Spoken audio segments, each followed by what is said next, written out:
Презентація романа Облога Андреа Нікастро. Перш за все, я хочу предоставити слово видавцеві Олександру Красовицькому. Пане Олександр, прошу. Доброго дня. Шановні присутні знають, що я дуже люблю виступати в цій бібліотеці, яка носить ім'я Романа Іваничука, нашого автора постійного і одного з найкращих письменників цього міста. Тому нам приємно було призначити презентацію такої важливої для України книжки саме тут. Коли почалися події 24 лютого, всі перші дні автор книжки Андреа Нікастро був в Маріуполі. І не одразу поїхав звідти. І бачив все, що там відбувалося. Тому його точка зору, його бачення, яке викладено в цій книжці, а книжка вже є бестселером на італійському ринку і буде перекладена іншими мовами, суперважлива для України, щоб всі ті російські інформаційні агенти, які присутні в Європі, не казали, що українці розповідають неправду про знищене місто. В цій книжці в художній формі показано те, що відбувається там. І це не дуже лакована картинка, в тому числі і з нашого боку. Я розумію, як ми не любимо сприймати правду, коли ця правда сказана кимось іноземним. Я впевнений, що саме така стереокартина, яка є в цій книжці, і потрібна нам, щоб усвідомити не тільки те, який ворог, а й те, якими могли бути наші співгромадяни, які жили в Україні і які не були справжніми українцями. Саме ця книжка для фоліо передує цілу програму книжок іноземців про події 22-23 років в українсько-російській війні, яка відбувається вже 300 років. Я маю надію, що після того, як ми випустили цей перший наклад 1200 примірників, я думаю, що це ненадовго, що ця книжка, вона проїде по презентації по країні, але головне, щоб вона зацікавила читача. Тому я звертаюся до всіх про те, що книжку потрібно не тільки купити і поставити на полицю, бо там є автограф автора, а все-таки уважно прочитати. Дякую. Дякую, Олександре. Я теж Олександр, я Олександр Павлов, військовий журналіст, і працюю як військовий журналіст з початку війни. І я дуже пишаюсь тим, що можу представити мого колегу Андреа Нікастро. Ми обидва одного віку і приблизно одного життєвого досвіду. Я хочу підкреслити, що завдяки таким журналістам, як Андреа, світ дізнається правду у подіях в Україні. І це дуже важливо, тому що під впливом громадської думки і публікацій іноземних журналістів, іноземні політики приймають рішення дуже потрібні для України на користь України. І Олександр вже нагадав, що до речі, Андреа працює як військовий журналіст понад 30 років. Він був у всіх гарячих точках світу. Це він взяв інтерв'ю, наприклад, у Мілошевича за 2 години до того, за 2 години до його арешту. Це він в числі інших іноземних журналістів потрапив до Афганістану одразу після виходу талібів. І з початку війни, з початку вторгнення Андреа був в Маріуполі, і Облога – це, на мій погляд, дуже сильний в творчому сенсі та дуже чесний погляд на те, що відбувалося в місті під час облоги. Олександр нагадав також, що в Італії Роман вийшов вже дуже великим тиражем, 4 рази, і отримав вже 2 престижні літературні премії. Добре, але ж це презентація Андрея, і зараз я буду розмовляти англійською для зручності Андрея, і пані Ірина буде перекладати. So this is your presentation, so I'm forwarding the word to you. And the first question, so how it was born, the idea of this novel about Mariuполь. Отже, це ваша презентація, вам передається слово. І перше питання, як народилася ідея написати такий роман? Let me first say 2 words about how we came here. I have to thank the publisher Alexander for accepting to translate and to publish the book in Ukraine. The translator, Julia, who did a wonderful job on the text, and Alexander, who was unstoppable in promoting the idea of having an Italian book, an Italian author, speaking about the Ukrainian reality. Of course, I have a different eyes. I have a different attitude. I have different feelings toward the country compared to the people who are living here and see their own country in danger. I spent 1 year in Ukraine since the beginning of the war, but I'm not living here. I'm going home. I live in a peaceful country. So it is different for me, I understand. But I tried my best to portray the feeling of the people that I met in Mariupol. Перш за все, дозвольте розпочати з пояснення того, як я тут опинився. Хочеться подякувати видавцеві, панові Олександру, хочеться подякувати перекладачці, пані Юлії і пану Олександру Попову, який невтомно працював для того, щоб ця книга побачила світ в Україні.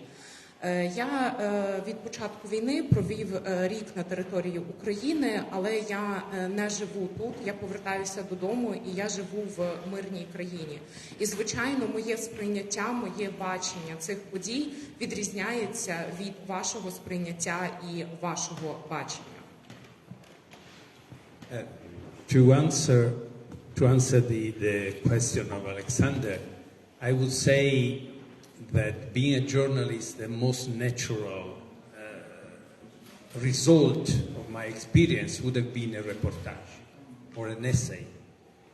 Instead, I choose the novel. The novel because as a format, literary format, it allows me to transmit the feeling of the people that I met. My own feeling during 5 days in which I was under siege, in which I felt my life in danger, in which I suffered the coldness, the hunger, and the fear of the people that lasted in that situation for 2.5 months. And for me, 5 days were more than enough, I can swear. But later, I was waiting in Zaporizhia, all that long line of cars that were able to get out from Mariupol. And the people who arrived in Zaporizhia were people psychologically exhausted, people who felt that their life over there was worthless, people who didn't think they could have survived the next day. So they were really devastated. And collecting all their experience, I already had a book, actually a novel already written. I just had to lay down, to maintain the account of their own testimony. And this is what I wanted to do.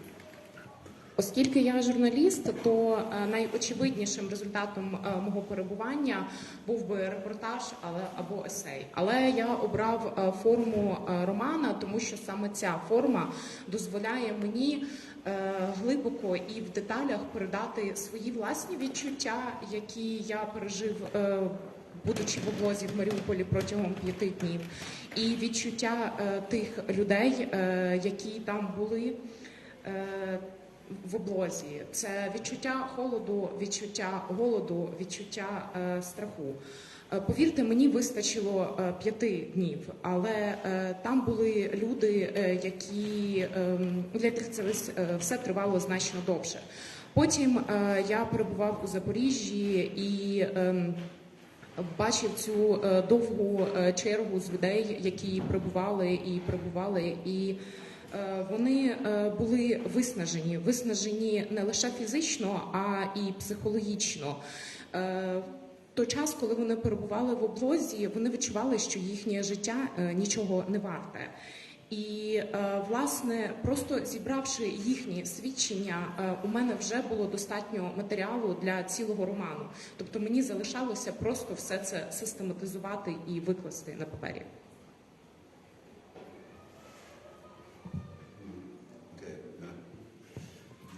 Yeah, but how soon it was written, the novel? So we met for the first time in January of this year, so it was already published as far as I remember. And when it was republished, reprinted 3 or 4 times in Italy. Коли саме був виданий цей роман, тому що ми зустрілися з вами в січні цього року, 23-го, і на той час роман уже був виданий в Італії, і це вже було 3-4 тиражі.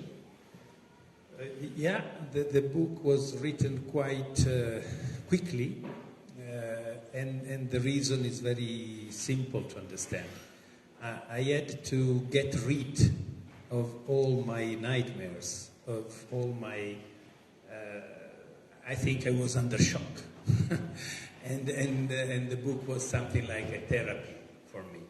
I had to put on the paper everything that surprised me, everything that left me wondering, is it human? Is it possible? Can we live in such a world? This world is really existing, and I had to write down. So I was working as a foreign correspondent here in Ukraine. I spent more than 1 month since the beginning of the war in this country. But during the night, when I couldn't sleep, I was writing. And usually the writing, when you are in a strange, unconscious stream, it comes natural and interesting. And yes, the book has been quite interesting. In Italy is selling quite well, and I am pleased to tell that here we have 2 Rotarian members of the Rotarian Club here in Lviv, and they have received some money collected by their fellow Rotarian members in Italy that selling my book to different clubs collected some money that are now distributed in Ukraine. So at least the book gave something back to the country. Так, дійсно, книга була написана дуже швидко, тому що, ви знаєте, мені потрібно було позбавитися всього того болю і всіх тих емоцій, які вирували всередині мене.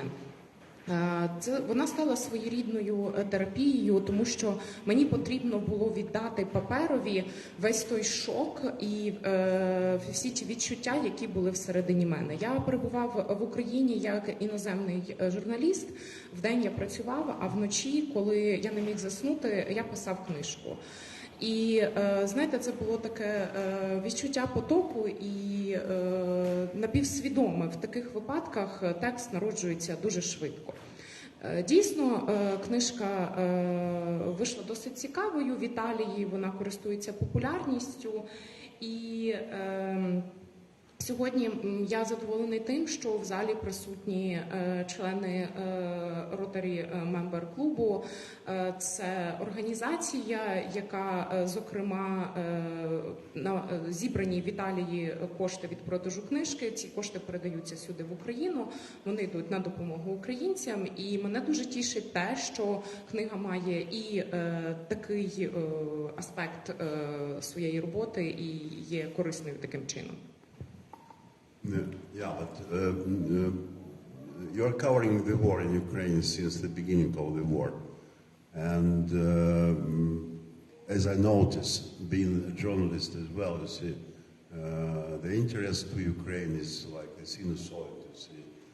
And so I said already in my introduction that you, the journalist, like you, the world knows the truth about Ukraine. But what is the, in your mind, in your attitude to the perception of the Italian audience to everything what is going on in Ukraine? Отже, ви тут працюєте як іноземний журналіст, я теж журналіст, і для мене війна в Україні, вона йде така, як синусоїдальний графік. І все ж мені би хотілося знати, ви були і на інших воїнах, і працюєте тут. Яке сприйняття війни в Україні сьогодні в Італії? I am quite rude, so I will tell you the truth. The perception of the Ukrainian war in the Western environment was very attentive, very passionate, and people actually felt a great degree of empathy and sympathy for the Ukrainian struggle. These things are changing. These feelings are changing. Changing for a political reason and for economical reason and maybe even natural reason because people are tired like you are tired. But you are forced to fight even if you are tired. Instead, abroad, they have a choice. And or they think you have a choice. So, yes, the attention is decreasing. Я буду відвертим, дещо грубим і скажу вам правду. Не лише в Італії, взагалі в Західній Європі була дуже велика увага і зацікавленість війною в Україні. Люди відчували співчуття, люди емпатували українцям, але ситуація сьогодні змінюється. Вона змінюється з різних причин, з політичних, з економічних і, мабуть, навіть і з природних по тій простій причині, що люди втомилися. Українці теж втомилися, але в українців немає вибору, українці повинні боротися. У людей в Західній Європі вибір є, або вони думають, що такий вибір є. Yeah, okay, let's move to go back to the book. In every chapter of your book is written, it's the small captures here, which look strange from the first sight. It's 2092, so this is like some kind of science fiction is here.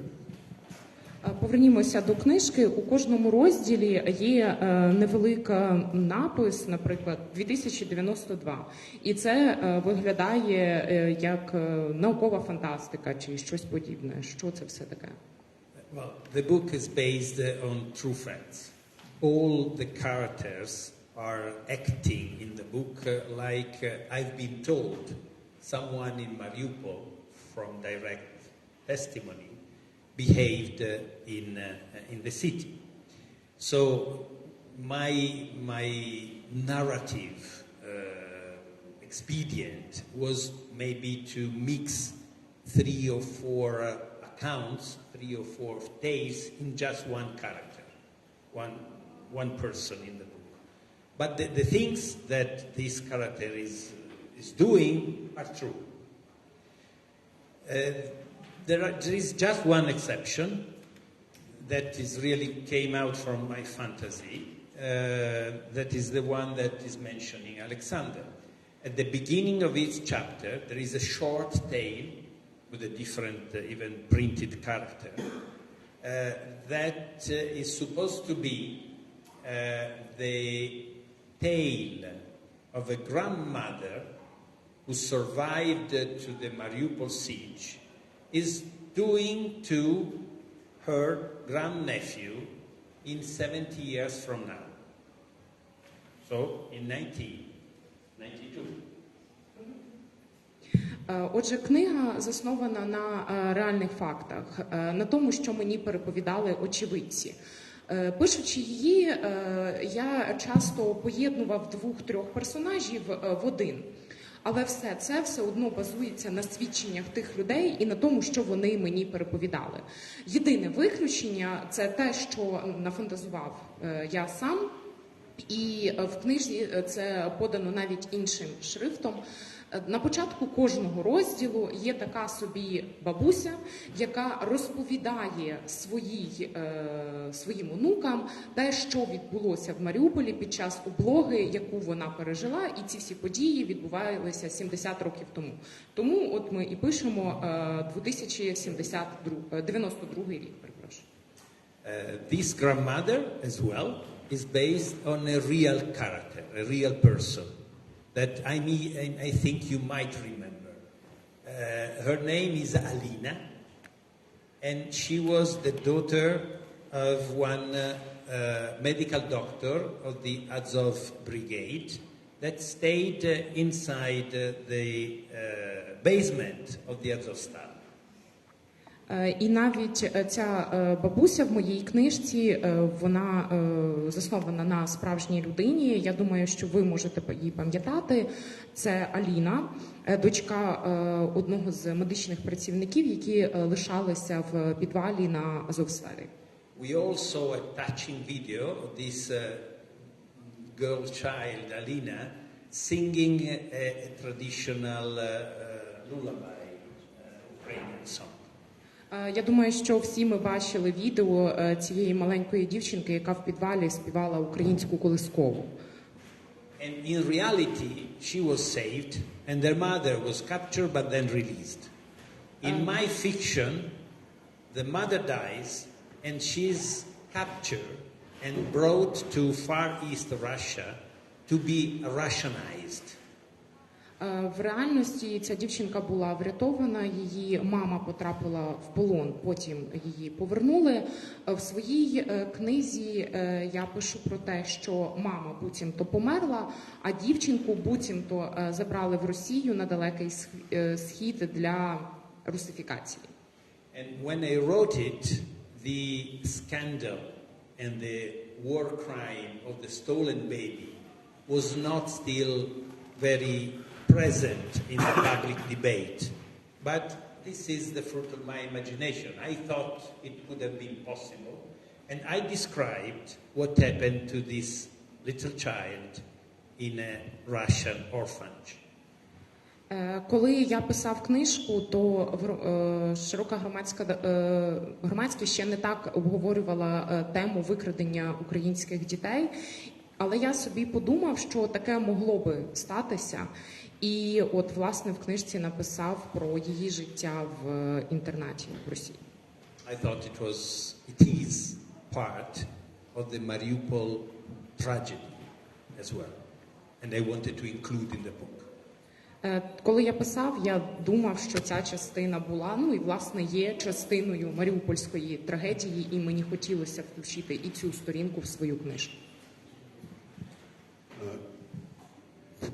As you, I was in the front line many times, and I saw with my own eyes what is going on, where the hostilities, the very the cruelty, so the deaths, whatever you see.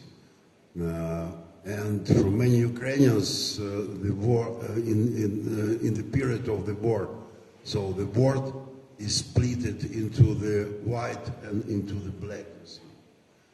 In your book, which is I'm repeating the honest view to what was going on in the besieged Mariupol, there are different colors, and some of them, so on the first sight, look a bit controversial. For instance, you are telling about the cases of looting or betraying or whatever you see. But anyway, I want the Ukrainian audience to understand that you were absolutely frank. Так само, як і ви, я був на лінії фронту і на власні очі бачив і смерті, і руйнування, і всі ці жахіття війни. І ми розуміємо, що для українців сьогодні світ має два кольори – білий і чорний. У своїй книзі ви дуже правдиво зображуєте все те, що бачили, і там насправді більше, ніж два кольори, їх там багато.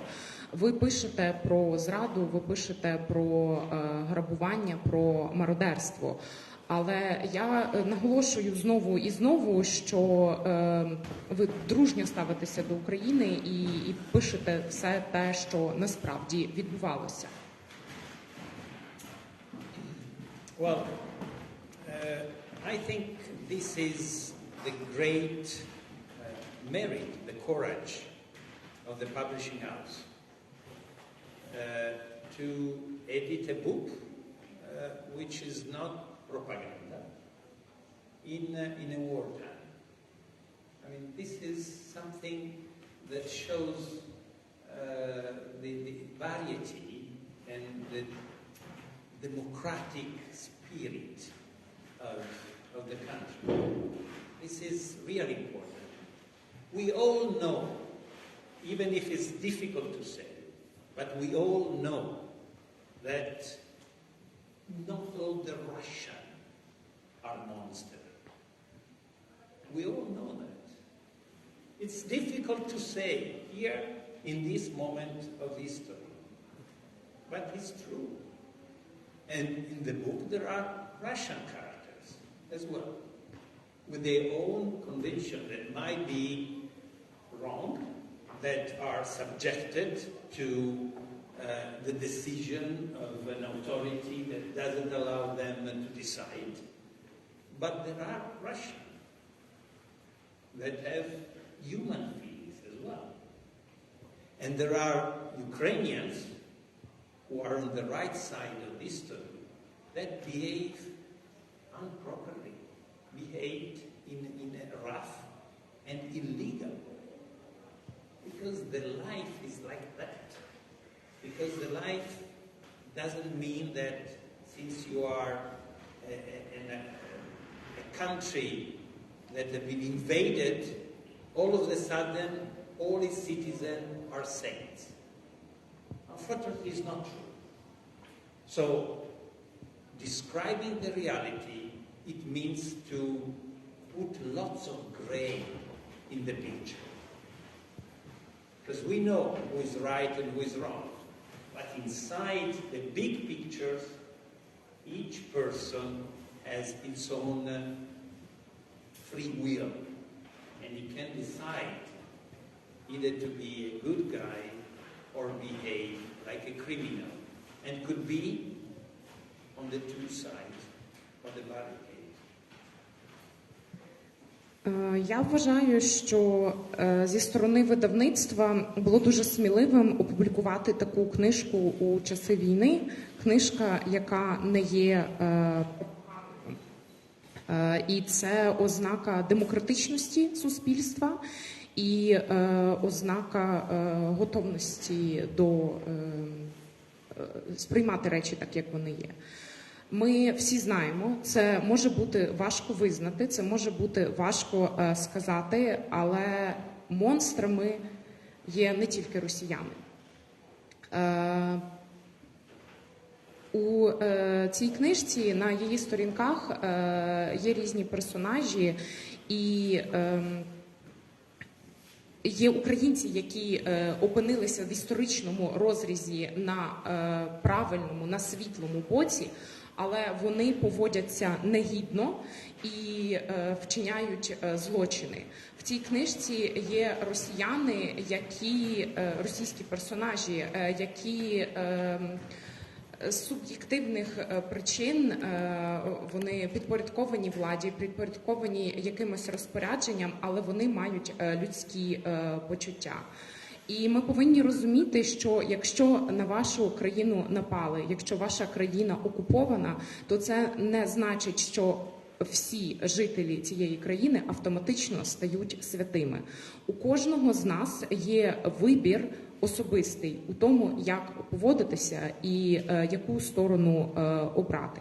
Якщо ми хочемо зображувати ситуацію правдиво, ми повинні додавати дуже багато відтінків сірого і розуміти, що кожна людина має власний вибір, постає перед власним вибором у тому, як чинити гідно чи чинити як злочинець. I really wanted this statement, this explanation to sound, in order to get to prepare your Ukrainian audience for the how to accept the book. So and I'm emphasizing again, in my mind, this is a very frank, very open view to Ukrainian events and to everything what is going on in our country. So. Thank you. But now we will have only 10 minutes before the end of the presentation. So, I think just 5. Отже, я дуже хотів, щоб ця заява прозвучала для того, щоб підготувати українського читача.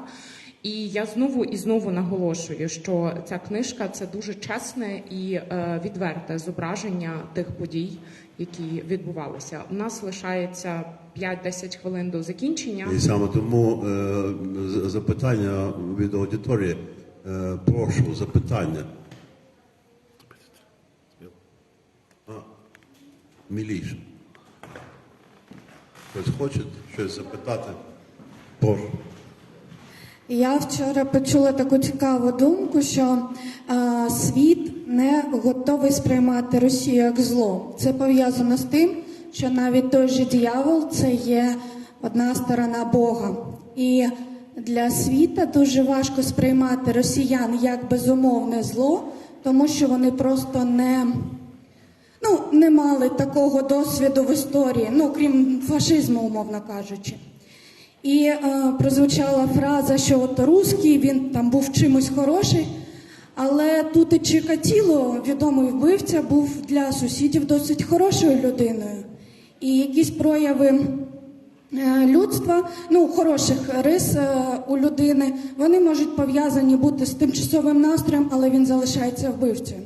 От що мене цікавить, чи сприймають в Італії, в суспільстві італійському, що Росія – це є зло, яке вбиває, знищує і несе смерть? Yesterday I have heard an interesting thought that today's Western world is not ready to accept Russia as an evil, because even devil is a side of God. And here you're also saying that there are Russians who do something good or think good, and at the same time, Chikatilo, who was a serial killer, was a good neighbor for his neighbors, but it doesn't make him actually, it doesn't cancel him being a murderer. So my question to you is whether the Italian society today understands that Russia as a country is an evil one, is a country that brings death and destruction. Of course, Italy, like all the other Western countries, are supporting the Ukrainian effort. They are providing weapons and financing. So the idea is quite clear. I mean, Russia is on the wrong side of the story. Full stop. Італійці, як і інші країни, підтримують Україну, надають допомогу, надають зброю. І розуміння того, що Росія як країна – це агресор, це зрозуміло, крапка. What I did say is that the feeling to help Ukraine is somehow weakening. People are tired, and even that is comprehensible. Про що я говорив, це про те, що оця допомога, почуття того, що Україні потрібно допомагати, воно зменшується. І це також можна зрозуміти, бо люди втомлюються. Інші запитання, прошу. Добрий день. Перш за все, я хотіла подякувати за вашу роботу, за вашу книжку, за ваш час. І відповідно до цього, що всі втомлюються, українці втомлюються, але в них немає вибору, а у європейців він начебто є. Скажіть, будь ласка, як саме ви вважаєте, чи не є цей вибір химерним? Бо він є у європейців тільки тому, що у нас, українців, його немає. А що буде тоді, коли він нам стане непотрібним? Може, треба то, що зараз, як якесь таке співчуття просто виражається, міняти на розуміння? Дуже дякую. Цікаве запитання. As you rightly said, people are tired, Ukrainians are tired, and Europeans are tired. But Ukrainians don't have choice, and Europeans seem to. Your personal opinion, maybe this choice Europeans is imaginary. They have this choice only because Ukrainians are forced to fight. And what happens if Ukrainians stop fighting? Maybe this sympathy to Ukraine should be changed to understanding.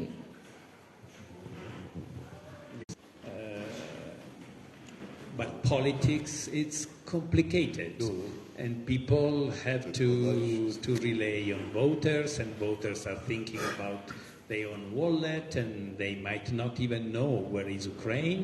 And if they don't see a Russian tank in front of the house, maybe they think that it's not part of their own environment. Я з вами погоджуюся, і так, дійсно, але російське вторгнення в Україну показало ставлення Росії до, власне, всього світу.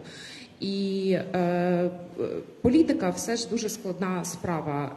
Політики покладаються на виборців, а виборці думають про свій власний гаманець, і часто вони не знають, де навіть Україна знаходиться на карті.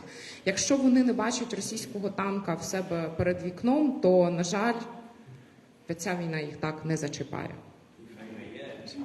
Writing the book from my very small perspective was intended to transmit to the Italian audience not only the political fact, but the idea that in Ukraine, in Afghanistan, in Syria, in Kosovo, in Lebanon, there are people that are equal to us, and they have the same right as we have, and they all deserve to live in peace.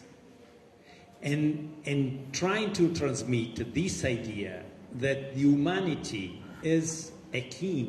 The people in the siege of Mariupol who suffered for coldness and hunger and fear, they could have been Italian. Which difference? They just ate borscht instead of spaghetti. But what is the problem? we could have suffered in the same way. The grandmother in the book, the 2092, said something that my grandmother said to me.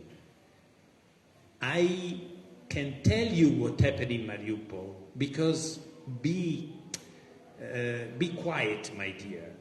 This kind of thing cannot happen anymore. And she told me in the 70s, talking about the Second World War, and she's telling in the 90s of the 20th centuries about something that happened in Mariupol. But we all know that is not true. We had the Second World War, we had Mariupol, and we'll have something else. Somewhere else. Because the man is done like that. It's cruel. And politics, if you are not able to control politics in the proper way, then we'll end up with another war. Could be in Ukraine, could be the third world war. But we have to be conscious about it.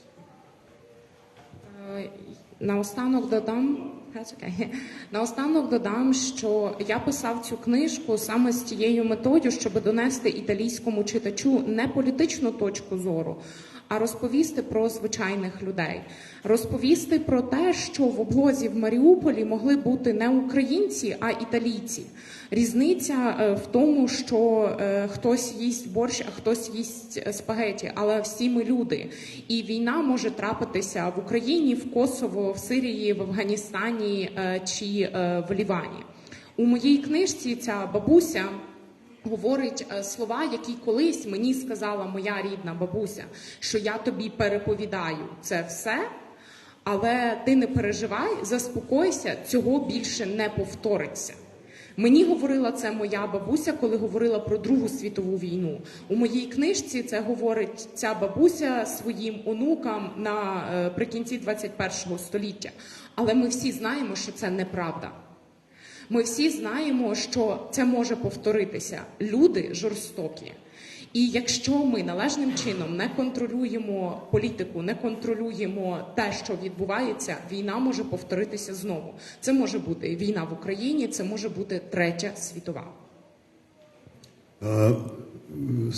Останнє запитання. У нас немає часу. Ротаріанці хочуть щось додати. Кілька слів. Декілька слів не вийде. 3 хвилини. Шановні колеги, я познайомився з Андреа в травні місяці цього року, коли він презентував свою книжку італійською мовою в УДІ. Історія була проста. Презентувалася книжка на ротарійському клубі. Перед день було засідання іншого ротарійського клубу, де я виступав, розказував італійцям про жахіття війни, що робиться в нас. На мене дивилися з величезним скептицизмом, якщо б сказати так, навіть з нігілізмом. І коли на другий день на засіданні ротарійців, більшість з яких була присутня, скажімо, на вчорашній день, Андреа почав розказувати про книжку, я спостерігав за італійцями. В них змінювався вираз обличчя. Одне те, що говоримо ми, українці, для них, це одне. То, що говорить їхній співгромадянин, це зовсім інше. І я думаю, що величезний успіх цієї книжки полягає в тому, що він змінить світогляд, змінить погляд італійців, німців, французів, німців. Я сподіваюся, що ця книжка буде на війну. Для нас вона теж цікава, тому що це погляд на українців очима іноземців. Ми теж повинні мінятися. Але я сподіваюся, що вихід цієї книжки змінить світ на краще, і це є одним з девізів діяльності ротарі клубів. Зміняємо світ на краще. Кожен день, потрошки, полегенько. І я дякую Андреа за його працю.